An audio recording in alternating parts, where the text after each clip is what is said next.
ನಮ್ಮೂರು. ಜಗತ್ತಿನ ಎಲ್ಲ ಸ್ಥಳಗಳು ಹೊಸ ಹೊಸ ಅನುಭವ ಕೊಡುತ್ತೆ. ನಮ್ಮೂರು ಹಳೆಯ ನೆನಪುಗಳ ಆಗರ, ಸುಂದರ ನೆನಪುಗಳ ಸ್ವರ್ಗ. ಎಷ್ಟೇ ಸವಿದರೂ ಸಾಕೆನಿಸದು, ಮತ್ತೆ ಮತ್ತೆ ತನ್ನತ್ತ ಸೆಳೆದುಕೊಳ್ಳುವುದು. ಇರುವುದು ಅಲ್ಲಿ ಒಂದು ಸೂರು, ಅಲ್ಲಿ ನಮ್ಮದೇ ಕಾರುಬಾರು, ಅದೇ ನಮ್ಮೂರು.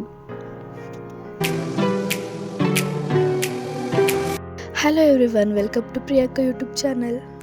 ಇವತ್ತು ಊರಲ್ಲೇ ಇರೋದ್ರಿಂದ ಎದ್ದಿದ ತಕ್ಷಣ ನ್ಯಾಚುರಲ್ ವಿಟಮಿನ್ ಡಿನ ತೊಗೊತಾ ಇದ್ದೀನಿ. ಬೆಂಗಳೂರಲ್ಲಂತೂ ಇದಕ್ಕೆಲ್ಲ ಅವಕಾಶನೇ ಇರಲ್ಲ, ಆದರೆ ಊರಲ್ಲಿ ಎದ್ದಿದ ತಕ್ಷಣ ಈ ಎಳೆ ಬಿಸಿಲನ್ನ ಕಾಯಿಸೋದೇ ಒಂದು ಚಂದ. ಹಾಗೆ ಇನ್ಸ್ಟಾಗ್ರಾಮಲ್ಲೊಮ್ಮೆ ಸ್ಕ್ರೋಲ್ ಮಾಡುವಾಗ ನೋಡಿದ್ದೆ, ಮೊಮ್ಮಕ್ಕಳಿಗೆ ಯಾವಾಗಲೂ ತಾತನೇ ಫಸ್ಟ್ ಬೆಸ್ಟ್ ಫ್ರೆಂಡ್ ಆಗಿರ್ತಾರೆ ಅಂತ. ಅದನ್ನು ಇವರಿಬ್ಬರು ನೋಡಿದ್ಮೇಲೆ ಕನ್ಫರ್ಮೇ ಆಗೋಯಿತು. ಯಾಕಂದರೆ ನನ್ನ ಮಗನಿಗೆ ನಮ್ಮ ಅಪ್ಪ ಇದ್ದರೆ ಬೇರೆ ಯಾರೂ ಬೇಕಾಗೇ ಇಲ್ಲ. ಯಾವಾಗಲೂ ಅವ್ರ ಬಾಲ ಥರ ಅವ್ರ ಹಿಂದೆನೇ ಇರ್ತಾನೆ. ಹಾಗೆ ತಿಂಡಿ ಏನು ಮಾಡೋದು ಅಂತಲೇ ಒಂದಷ್ಟೊತ್ತು ಯೋಚನೆ ಮಾಡಿ, ಸ್ವಲ್ಪ ಟೈಮ್ನು ವೇಸ್ಟ್ ಮಾಡಿ, ಕೊನೆಗೆ ಅಕ್ಕಿ ರೊಟ್ಟಿನ ಮಾಡ್ಕೊಳ್ಳೋಣ ಅಂತ ಹೇಳಿ ಮಾಡ್ಕೊತಾ ಇದ್ದೀನಿ. ಅಕ್ಕಿ ರೊಟ್ಟಿ ಮಾಡ್ಕೊಳ್ಳೋದಕ್ಕೆ ನಾನಿಲ್ಲಿ ಮೊದಲಿಗೆ ಒಂದು ಪಾತ್ರೆಯಲ್ಲಿ ಸ್ವಲ್ಪ ನೀರನ್ನ ಮಳ್ಳಿಸ್ಕೊಂಡು, ಅದಕ್ಕೆ ನಮಗೆ ಎಷ್ಟು ಬೇಕೋ ಅಷ್ಟು ಅಕ್ಕಿ ಹಸಿಟ್ಟನ್ನ ಹಾಕ್ಕೊಂಡು, ಅದು ನೀಟಾಗಿ ಬೆಂದ ಮೇಲೆ ಅದನ್ನು 1 ಗಂಟೆ ಇಲ್ದಾಗೆ ನೀಟಾಗಿ ಮಿಕ್ಸ್ ಮಾಡ್ಕೋಬೇಕು. ಮಿಕ್ಸ್ ಮಾಡ್ಕೊಂಡಿದ್ದಾದಮೇಲೆ ಕೈನಲ್ಲಿ ಚೆನ್ನಾಗಿ ನಾದ್ಕೊಂಡು ನಾನು ಉಂಡೆ ಮಾಡಿ ಇಟ್ಕೊಂಡಿದ್ದೀನಿ.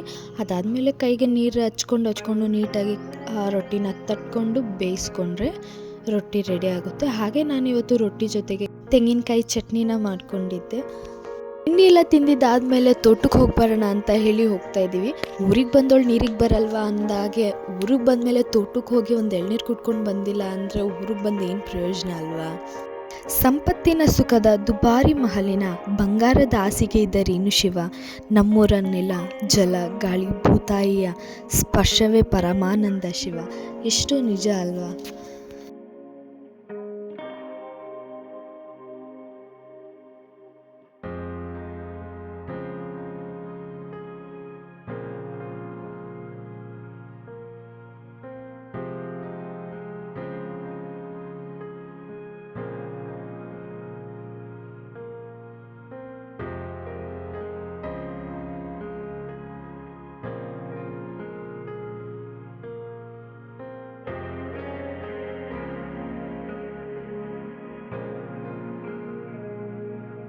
ಹಾಗೆ ತೋಟ ಎಲ್ಲ ಸುತ್ತಾಡಿ ಸ್ವಲ್ಪ ಟೈಮ್ನ ಸ್ಪೆಂಡ್ ಮಾಡಿ ಕೊನೆಗೆ ಎಳ್ನೀರನ್ನು ಕೂಡ ಕುಡಿದ್ವಿ.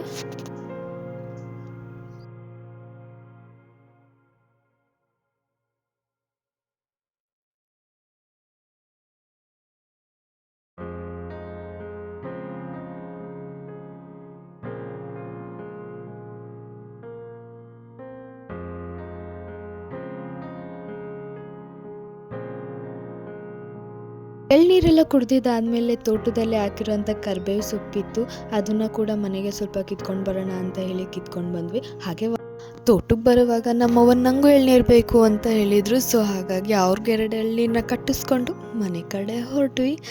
ನಿಮಗೆ ಈ ವಿಡಿಯೋ ಇಷ್ಟ ಆಗಿದ್ದರೆ ದಯವಿಟ್ಟು ಶೇರ್ ಮಾಡಿ, ಲೈಕ್ ಮಾಡಿ, ಸಬ್ಸ್ಕ್ರೈಬ್ ಮಾಡಿ. ನೀವೇನಾದರೂ ಫಸ್ಟ್ ಟೈಮ್ ನನ್ನ ವಿಡಿಯೋನ ನೋಡ್ತಾ ಇದ್ರೆ ಸಬ್ಸ್ಕ್ರೈಬ್ ಮಾಡೋದನ್ನು ಮರೆಯಬೇಡಿ. Thank you so much.